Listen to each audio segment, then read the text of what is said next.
Hello everyone, welcome to Entrance Wise. Myself Swastika from IIT Kharagpur, and we are going to start with the fifth lecture of Kinematics-1D motion. So, in this lecture, we will learn how to solve the equations of motion in one dimension using basic calculus. The equations of motion describe the behavior of objects under the influence of forces, and in one dimension motion, they are often simplified. We will be dealing with the position, velocity, and acceleration functions of a moving object, which are all related through differentiation and integration. Now let's understand what are the variables. For position variable, we call it as x of t, the location of an object at time t. Now velocity, v of t, that is the rate of change of position with respect to time, that is vt equal to dx by dt.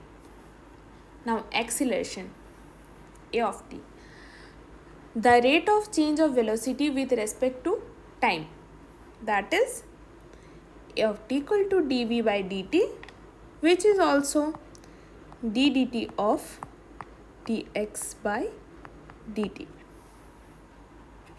Now let's talk about the relations. So the motion equations can be derived and solved using calculus. First of all, let's talk about acceleration to velocity. If you know the acceleration as a function of time, that is, if you know this one, you can find the velocity by integrating the acceleration. Vt equal to integration of at dt plus some constant term, where this is the constant of integration which is determined by the initial velocity.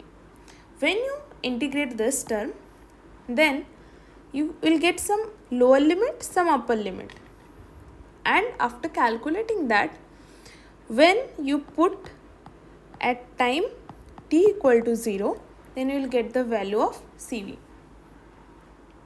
Now velocity to position. Similarly, if you know the velocity as a function of time vt, you can find the position by integrating the velocity. Similarly, like this one. Similarly, you will get a lower limit and upper limit, and from there you can find out x of 0 equal to something, and then you can get the value of cx. Now solving some example problems. Let's go through an example where acceleration is constant, say at equal to a0, a constant value. Now let's say, since at is equal to a0 is constant, integrate a0 with respect to t to get the velocity. So we will do this, and if we say that at v0, at v velocity at time 0 equal to v0, then cv equal to v0. So we can write the equation as this one. Then finding out the position. To find out the position, integrate the velocity to find it. Okay. So you will do this. We'll take this from this equation, and then we'll get this value. And now if the initial position is x at time 0 equal to x0, then cx equal to x0. So we'll get the equation of position as this one. Okay. Similarly, we can also differentiate xt with respect to t to get vt, vt with respect to t to get at. Okay.